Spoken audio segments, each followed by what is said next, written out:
throbbing storm.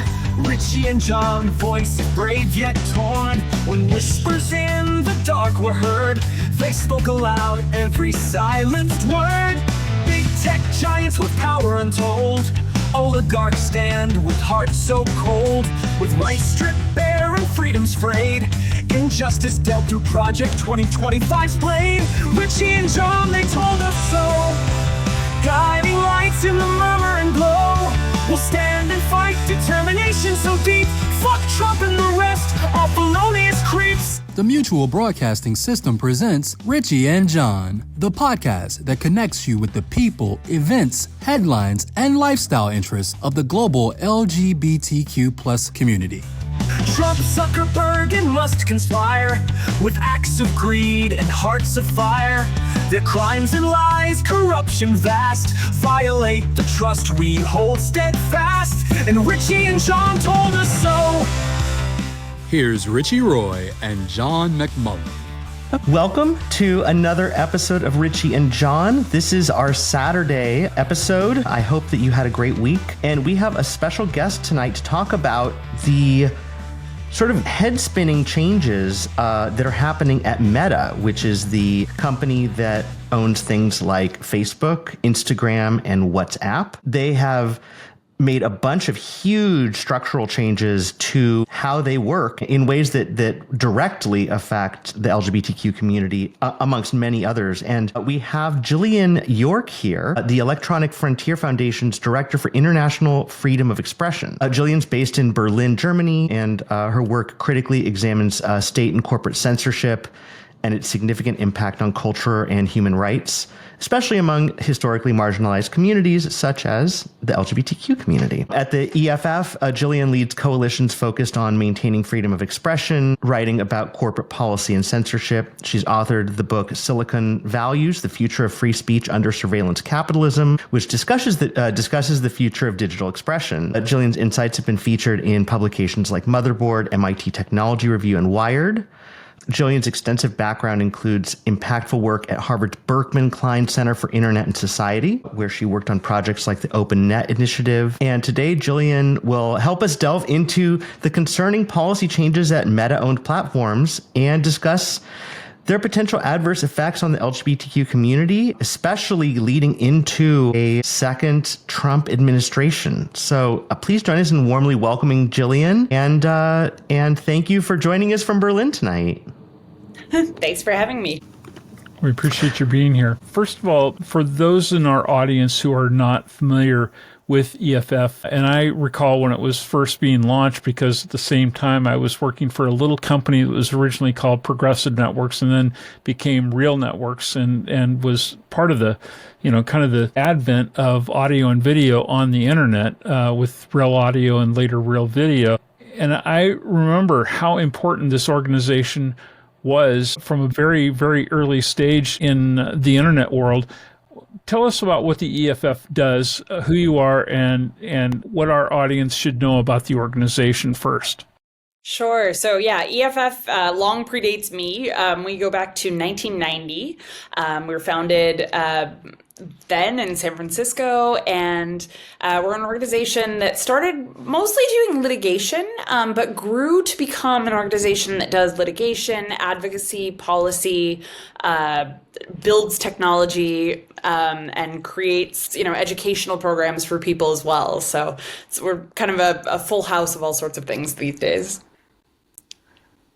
And, I think especially in this kind of climate, the work that EFF does is essential because we are in this completely mediated world. So much of our time is spent in these walled gardens, whether it's Twitter, now X, or the Meta-owned properties like Facebook and Instagram. And, the list goes on. Obviously, TikTok, is in the news a lot these days in the U.S. because of an impending ban on that. But, we've seen this week Meta seeming to kind of go full tilt into sort of different territory than it's been in before, just at a sort of corporate level.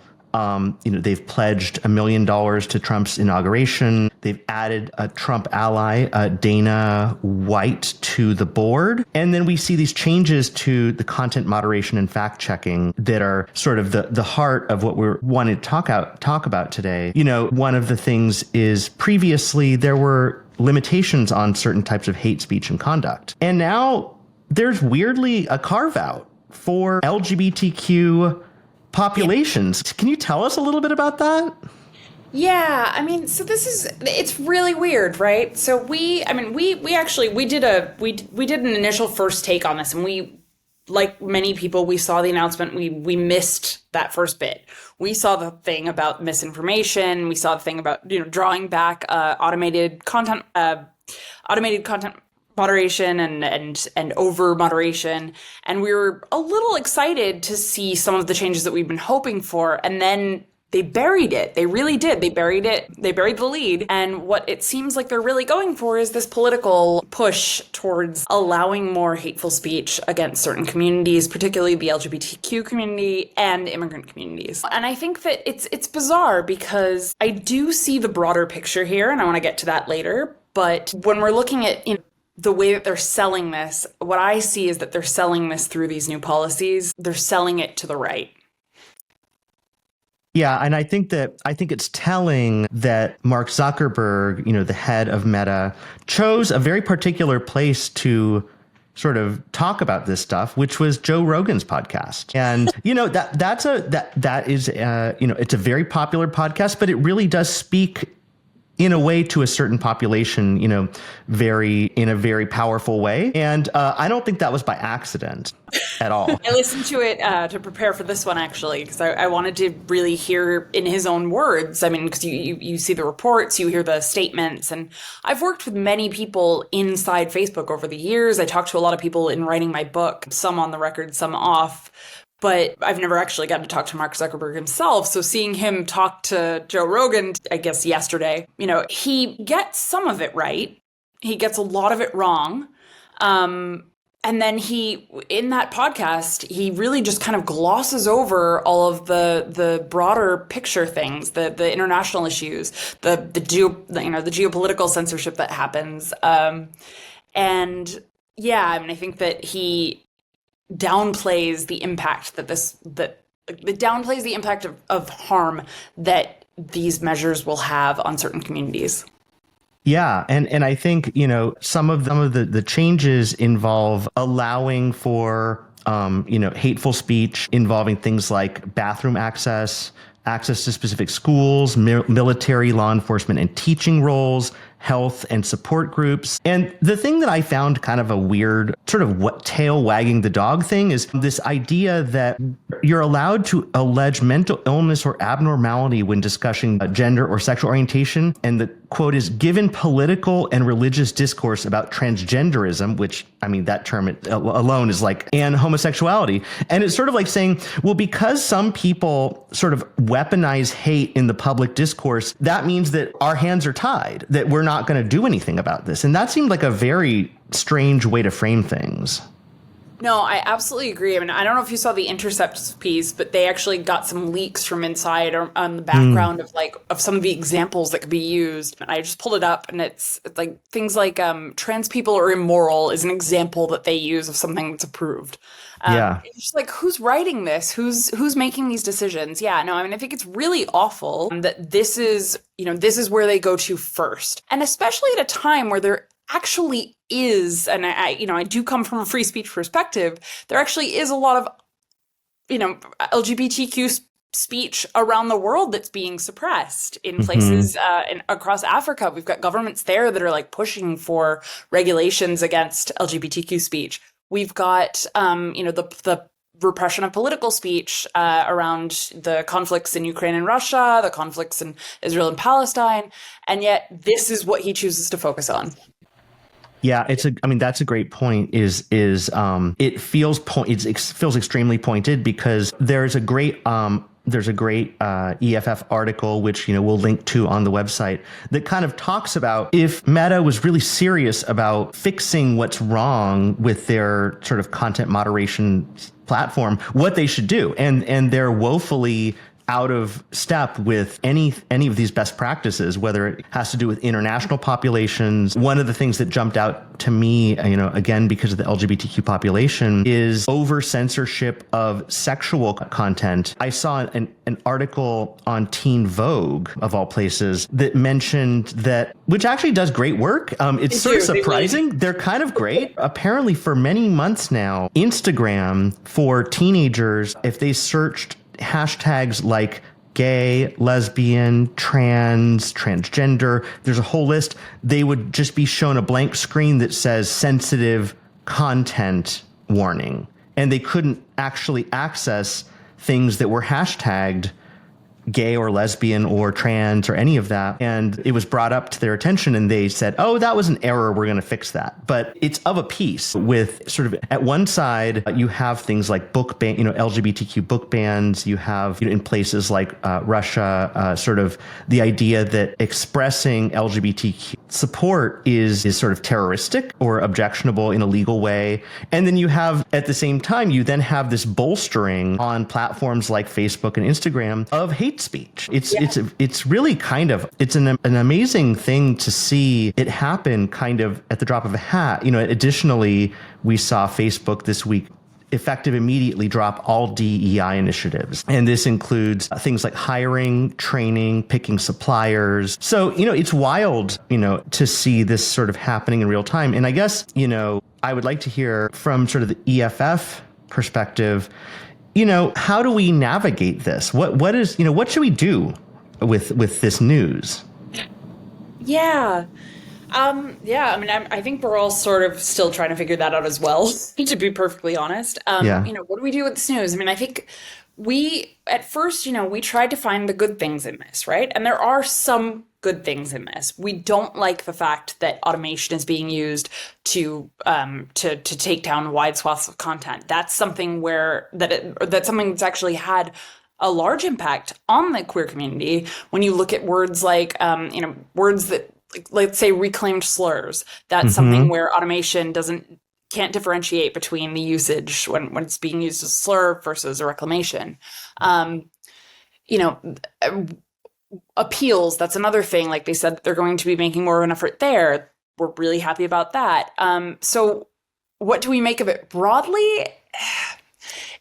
I don't know. It's really frustrating for me because I think that over the years, this is a company that has tried to do the right thing, depending on who's on the staff at any given time, who's on the policy teams, and has often come up short. But now they're just sort of rolling things back and kind of seeing what happens. And I think that they're not recognizing that might, it's sort of like Musk's, sorry, this is really random, but like Musk's economic plan. It's just sort of this break glass measure that I don't see having a good outcome. Let me ask you, kind of going back and with regards to some of that, Facebook, for instance, has a huge presence of employees, not just in Silicon Valley and Menlo Park, but also in Seattle, Washington. And both of these places are in fairly progressive environments, especially in the technology field. I come from Seattle, and having worked for a couple of technology companies there and knowing how important their base of LGBTQ employees are across the companies, the various companies in that sector are up there, it would seem to me that making these kinds of changes with the numbers of LGBTQ people who work for these organizations, that there would be some real rift within the organizations. And when a company like Facebook declares war on DEI, it seems to me that it goes a lot further than their customers. It can really dramatically impact their base of operations if people were to, say, want to flee working in that environment because the company is not doing what they should be doing. So has there been any sign of threat that they could lose a lot of their better workforce as a result of these kinds of policies? And at the same time, are there people who are inside these organizations who are saying, hey, I'm sounding the alarm and we better get our shit together or we're going to be in deep, deep doo.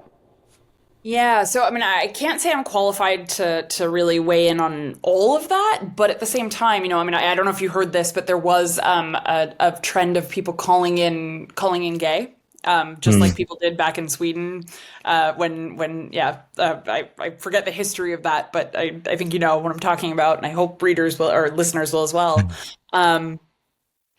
Yeah, so calling in because if it's a mental illness, then I'm going to call in gay. And so, yeah, I mean, I think that there is a large number of people who are protesting in that way. I think that they are potentially going to lose employees, but at the same time, I mean, this is a difficult market for a lot of people as well. Where else are they going to go? The tech companies are all kind of heading in this direction. A lot of them are, have been cutting staff for a long time. We've seen a lot of, layoffs at Google, elsewhere. And so I think it's really challenging for the people who are inside these companies. And I would understand those who choose to stay and maybe try to make things better. But it would seem to me that this also creates opportunity and competition in the sense that a lot of these very smart technologists and people who are not going to fly with this kind of an operation would be interested in, much as Blue Sky has evolved out of a group of people who were the originators of Twitter, that we're going to see some people start to move that way. And, I'm also wondering, and have been thinking about ever since I really started thinking about this story this week, the impact that happened in this particular case because of threats over the last couple of years by Donald Trump towards Mark Zuckerberg that he was going to imprison him. Yeah, I hadn't even really thought about that much. It's funny, because I am American, obviously, but I live in Europe, and so I'm back and forth in this world here and thinking about European politics. But that's that's so true, and I wonder how much of that influences them as well. And I also think like some of this is it's definitely Trump, but some of it I also think is like there's this opportunity inside the company right now too, and I don't think it's all Mark.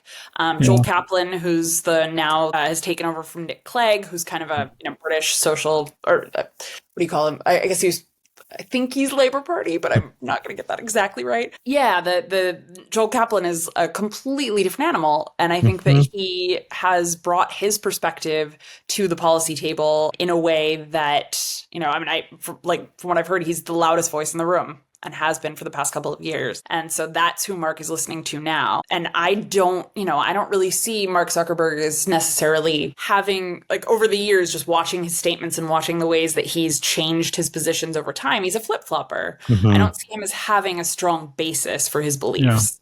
Yeah. And I think that it's worth mentioning. I mean, John, you mentioned the kind of saber rattling by Trump about imprisoning Mark Zuckerberg. But there's also the real additional thing is that there's an FTC lawsuit that is headed towards trial in April against Meta, seeking to unwind Instagram and WhatsApp, the sort of conglomeration.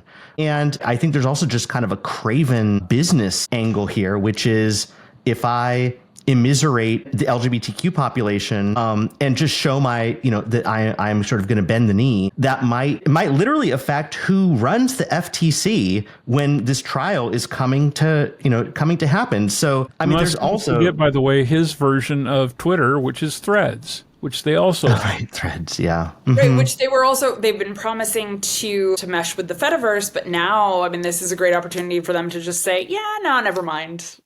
Yeah. Yeah, I mean, I meant to come back to the Blue Sky point, which I think we're going to see a lot of people making moves now to different platforms. I would be sad. I mean, I don't really use Facebook at all, but I would be very sad to give up Instagram. It's been my kind of beloved for many years, just community and dog pictures, all the good stuff.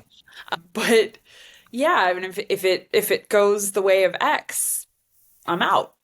And I think I understand why a lot of people are like that.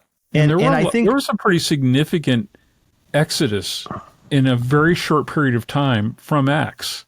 Yeah. With the opportunity to go over to Blue Sky. Yep. Rightfully so. Yeah. I get it. It makes sense. I did it. I mean, I've kind of deactivated and reactivated my X account over and over just to because I'm not sure how to save my data yet.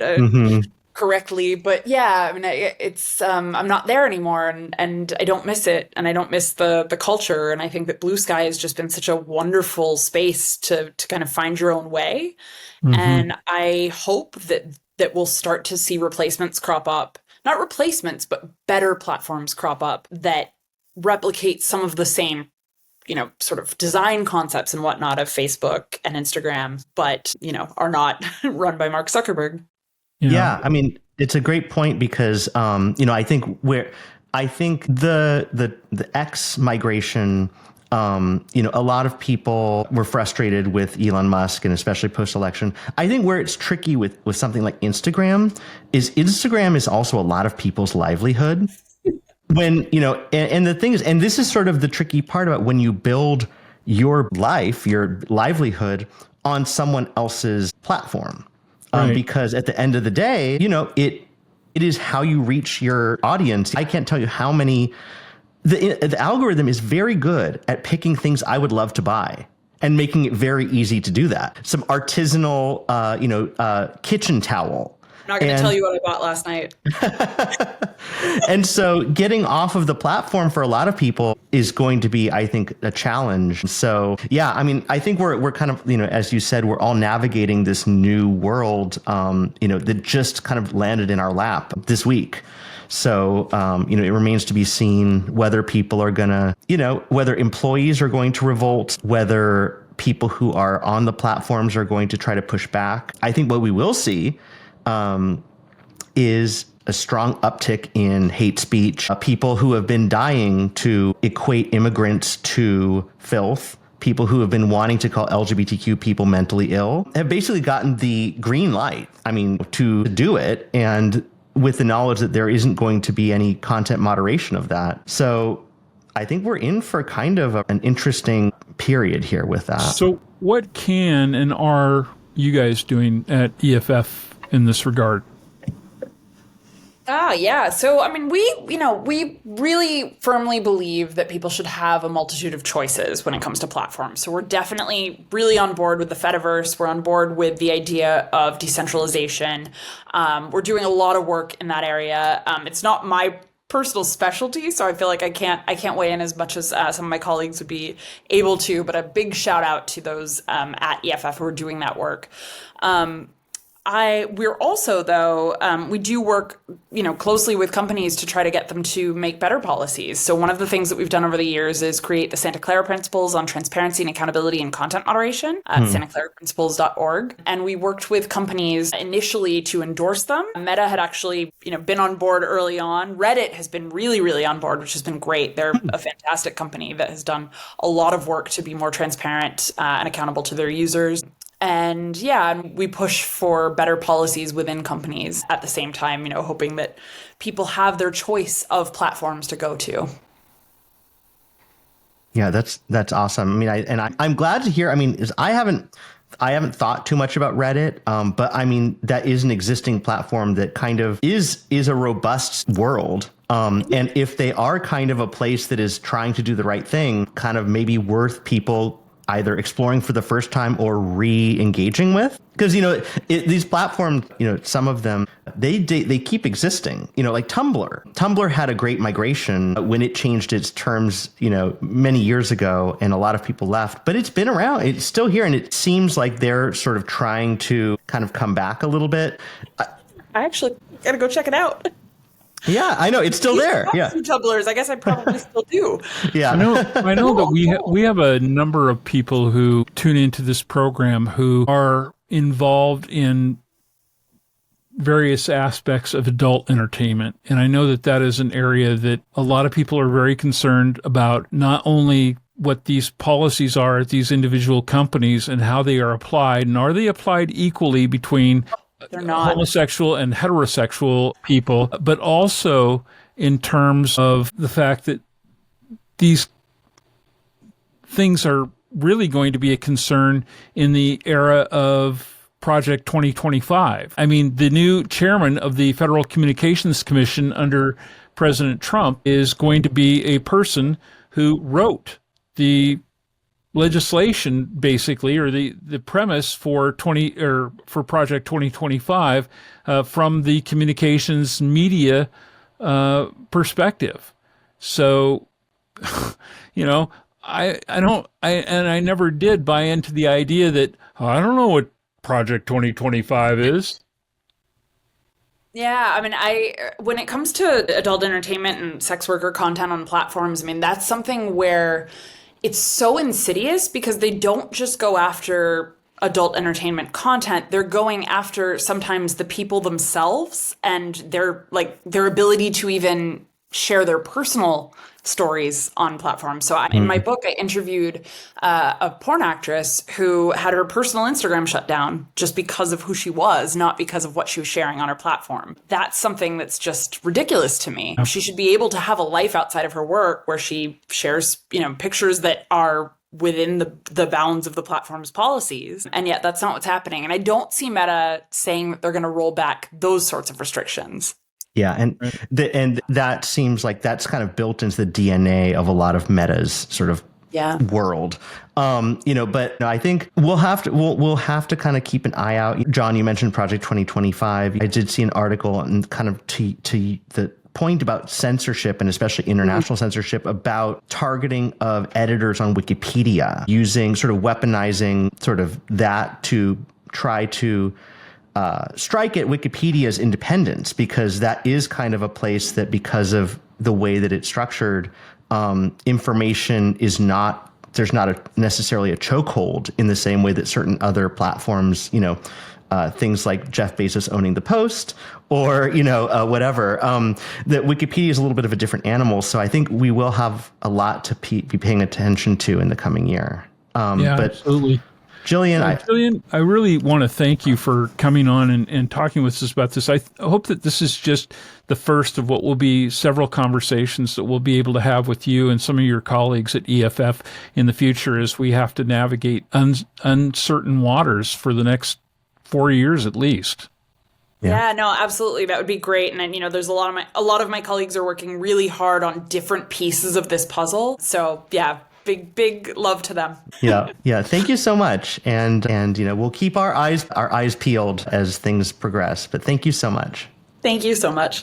Here is what I originally read on the Electronic Frontier Foundation website. And I had a feeling that these guys were going to be a great resource for us to turn to and talk about these kinds of issues, because they really have been for decades out on the front lines of dealing with these kinds of issues, whether it's dealing with, online protection acts or dealing with a company's policies or their practices around how they use AI and things like that. And I want to really encourage people to go and read this material for themselves, because we don't have enough time in this episode to get into the nitty-gritty of the detail. But I think it's really worth everybody who is within the sound of our voice. Obviously, you're online and you're concerned about these kinds of issues. I highly recommend that you go read this. And this is a nonprofit organization. So I would encourage you also to think about throwing your support towards an organization like EFF that is doing the kind of work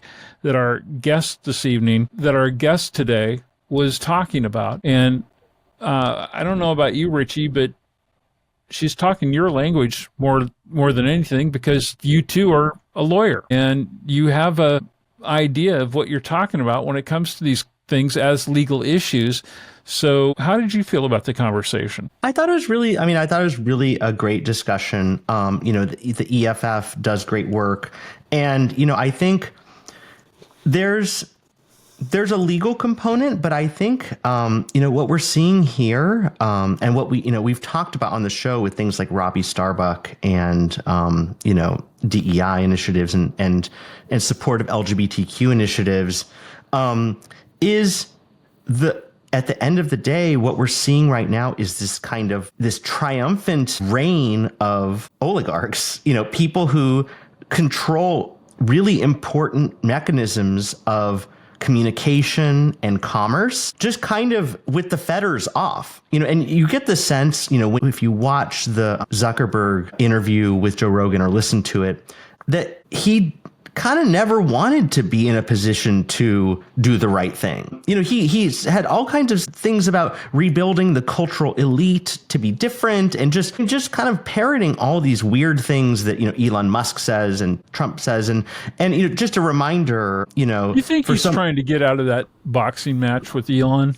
Yeah, I think they've buried that hatchet long ago. We didn't even with Jillian, we didn't even really get into some of the stuff that in some ways Zuckerberg is taking a page out of Musk's playbook. Moving the content moderation team from California to Texas. That in itself is saying a lot, because that is a classic Musk move. Musk loves to say, we're moving our headquarters for SpaceX or for Twitter or whatever to Texas because we don't want to be in that lib, California anymore. So that in itself is kind of like, it sort of says a lot. And, we're seeing, in the interview and in the policy change, Zuckerberg endorsing, quote, community notes, community moderation, which is what we've seen on Twitter, which, is an imperfect at best solution to misinformation and hate speech. So, again, it's just kind of this particular form of virulent, laissez-faire, but thin-skinned at the same time, kind of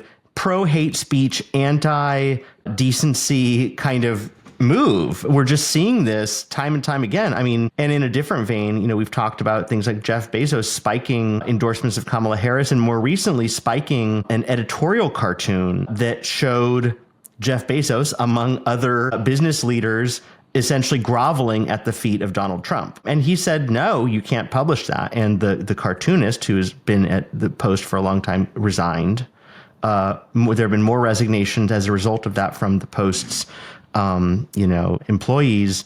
But yeah, we're just seeing a very quick and drastic capitulation by really important business leaders and people who run a lot of important modes of communication to Trumpism and to MAGA. And it's happening at a breathtaking and scary pace. Well, specifically, as they point out at EFF in one of their pieces here, they talk about Meta's hateful conduct policy now containing the following language. People sometimes use sex or gender exclusive language when discussing access to spaces often limited by sex or gender, such as access to bathrooms, specific schools, specific military, law enforcement, or teaching roles, and health or support groups. Other times they call for exclusion or use insulting language in the context of discussing political or religious topics, such as when discussing transgender rights, immigration, or homosexuality. Finally, sometimes people curse at a gender in the context of a romantic breakup. Our policies are designed to allow room for these types of speech. Yeah, it's, the other thing that I think really, shows where their head is at is that they've removed prohibitions on comparing people to inanimate objects, feces, and filth based on protected characteristics. So you could say, gay people are shit, or you could say, Jews are filth or whatever. And that previously was not allowed on that platform and now is allowed on that platform. It's just these are concrete examples of how a change from the top will have very immediate effects on the kind of language you see on these platforms. Well, I think when we got into talking with Jillian York a moment ago about the issues around adult entertainment and the unequally applied rules of the road, depending on what kind of adult entertainment that might be or for whom the audience is intended, it just really seems to me that there's going to be a opportunity for somebody to get into funding a competitive business to these guys who are really truly about not filtering entertainment, but filtering hate. And when business that comes along and does that realizes how significant that they are going to be in the landscape of cyberspace, it seems to me like that is a real winning opportunity.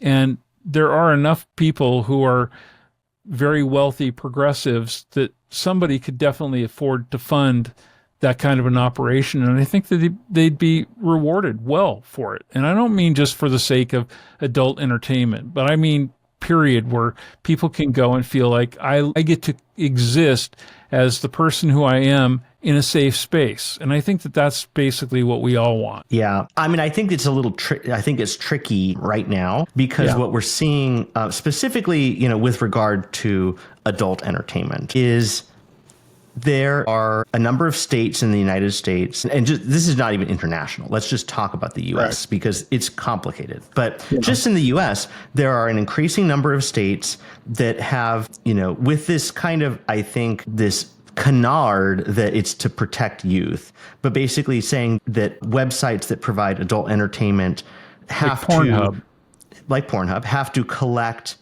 identification. So they have to basically get, scans or photographs of people's driver's licenses or passports in order to access those platforms. And in reality, that is it's a huge burden for the company to do. It leaves them really exposed to huge cybersecurity risks because that personally identifiable information, if they were to get hacked, that could be a huge, huge risk and a huge cost to deal with. You also have people who, there's one thing to go down to your local gas station, pick up a nudie magazine, show your ID to the guy at the front and take it home with you. It's a different thing to upload your ID and your email address and your IP address and have all that in some mysterious database. People aren't going to want to do that. And so places like Pornhub and other sites are just closing up shop in states in this country. Yeah. And I think, basically evaporated across. I was just reading an article earlier today where that is basically evaporated across the entire American South. Yeah. And what we might very well see is something similar coming at the federal level, and you could see very quickly. Part of the Project 2025 objective. Right. And so when you mentioned, the idea of a platform coming up that really champions things like freedom of access, to content and getting rid of hate speech, there are headwinds, especially in that regard. Excuse me while I button up my shirt. I need to get ready for living in the 1800s here. Yeah. So, it's all stuff that's worth paying attention have to. A chest hair on display. Right. And so, I think the EFF and the ACLU and other organizations like them are going to be critically important because this is not the beginning. I mean, this is not the end of this kind of onslaught of, the rise of hate speech and the closing down of other kinds of previously protected speech. You had to know that this is what we were headed for anyway 8 years ago, 9 years ago. When we started, seeing him descend on his golden escalator, because he's a foul-mouthed motherfucker to begin with. But the reality is that he's always been somebody who talks crap about everybody and anybody who does not just roll over for him. And that's how he behaves. And so does Elon Musk. And so does Mark Zuckerberg. And, all these... I'm disappointed to see. I am surprised and disappointed to see that even Tim Cook with Apple, a gay man, a progressive person generally, has started to kowtow to Donald, and it makes me just sick to my stomach, because what it means is that people are more concerned about their personal treasury than they are about the good of humankind. Yeah. I mean, it is dispiriting. We're not seeing a ton of bravery right now. We did report on, and this is a minor win, but it's still, it's remarkable in this current moment. Again, Costco's standing up to this onslaught of anti-DEI fervor, but we're not seeing a ton of corporate bravery right now in any regard. We're seeing just absolute folding, like a cheap suit to, Trump is not even in office yet. And we're already seeing people lining up to just kind of throw in the towel and just say, we're going to just kind of roll with, all of these, everything you want to do. I got news for you. That's exactly what he wants. Absolutely. He's going to be so tired of politics and all the dissension between the sides and all that you'll just turn your head, not pay attention, and let him get away with whatever the fuck he wants. I mean, I would say to get away with whatever the fuck they want. Yeah. Because at the end of the day, we have to remember that Donald Trump has always shown himself to be one of the most intellectually incurious people. I mean, he's not capable of holding a thought other than a grudge longer than maybe 2 seconds. Whoever has his ear most recently is the person that, he's listening to, and he's gonna do the bidding of, whether it's Putin or Musk or whomever. But he is. That's what we should do. We should rename him. We should just start calling him Grudgy McGrudgerson. But he's basically just kind of this, Manchurian candidate for the extreme right, who is just surrounded him with adulation and just bent to nonsense. I mean, I think, a thing that has happened recently, that we haven't talked about on the show because it doesn't necessarily have a direct LGBTQ angle, but the quickness with which Republican pundits and even representatives in Congress have bent to ideas about things like acquiring Greenland or making Canada a state. These are just nonsense things that are Trump testing exactly how far people will follow him, because these are ludicrous, stupid things that don't make any sense. Yeah. This is like straight out of the fascist playbook to just say, how far can I bend reality and you will still be with me? And so far, it's there. I mean, the Panama Canal, give me a break. The Gulf of America, they're just going for it. And it is so sad to see. And it's very alarming to see. It is. Well, welcome to the new America, the one that is housing Dumbfuckistan. And I honestly, I'm not sure that we're going to have a show for much longer, because I'm not sure we're going to exist much longer. I don't mean you and I or this program or this network.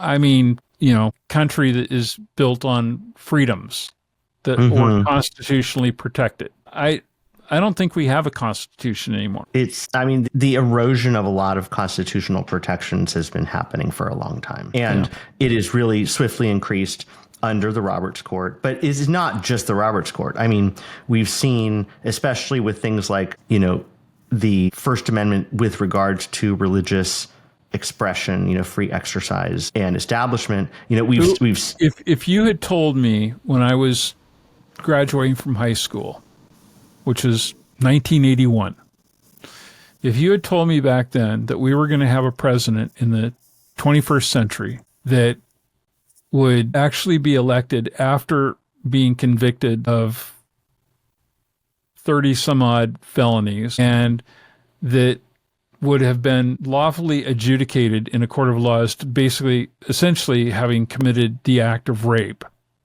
and that conservatives in this country would be behind his election.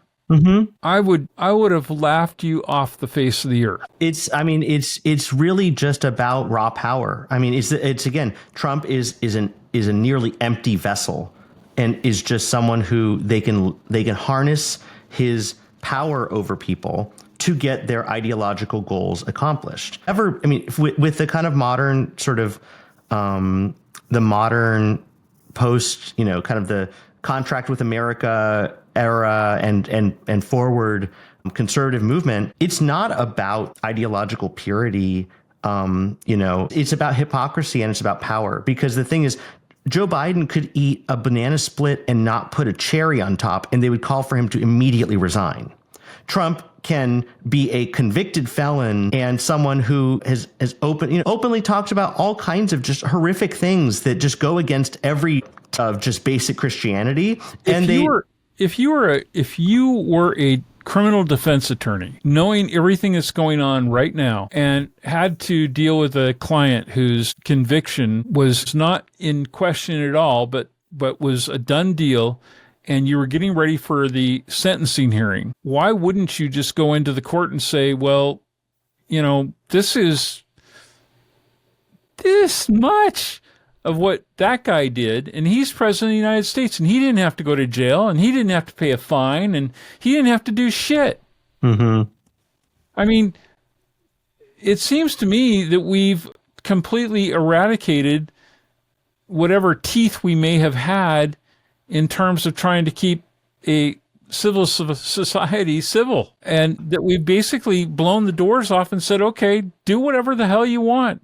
Welcome to Gotham City. But, that is not, I mean, the reascendance of Trump to president is just kind of the icing on that cake, because, if you go back and look at other things, we've talked, I think, on this show about this before, but the rampant sort of growth of the stand your ground castle doctrine, which basically says, if you're an old white man, you can just shoot people of color and get off free. Like, not even like just like walk, like not even get charged. But if you're a person of color and you have a legally owned gun that you're allowed to have in public under the laws in that same state, you can be harassed by the police and they'll find a way to make your life miserable.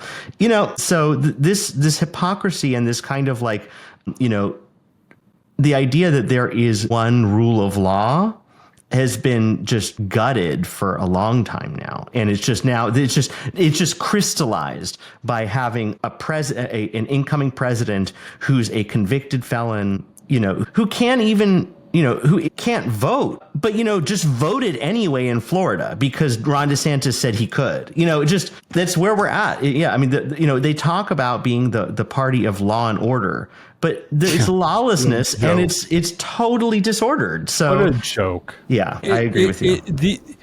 These people who are part of MAGA it's like they blew the fucking gates and the walls down around the Arkham Asylum. It is the worst thing you could imagine in the fictional world of Batman. So, I think I do want to end this Saturday episode on a little bit of a positive note, which is to say we have people like Jillian at the EFF doing amazing work. We have people at the ACLU and the Trevor Project and, you name it. People who are Lambda Legal. There are people doing the important work, and we're going to keep focusing on them going forward and try to get more of them on the show to talk as we kind of live in real time through this kind of crazy chaos. And, I think a final thing to say is, I think I can speak for both of us that our thoughts are with everyone in Los Angeles. It has been a very apocalyptic time there with the fires, and to anyone listening to the show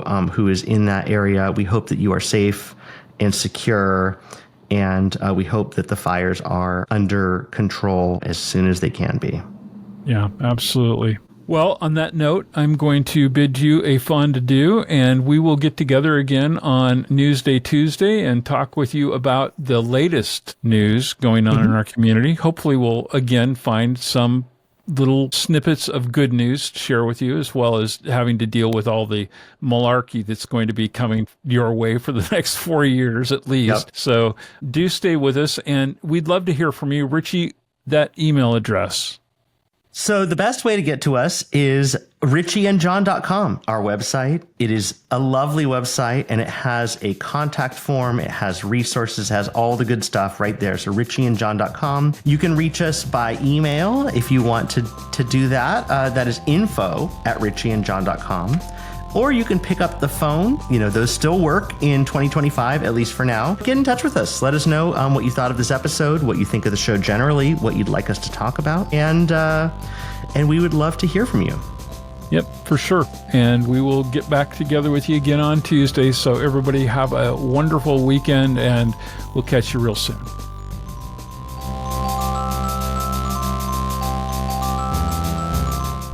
Thank you for joining us on Richie and John. This podcast is a production of the Mutual Broadcasting System and is available at richieandjohn.com, as well as most major podcast portals, including Apple Podcasts, Amazon Music, and Spotify.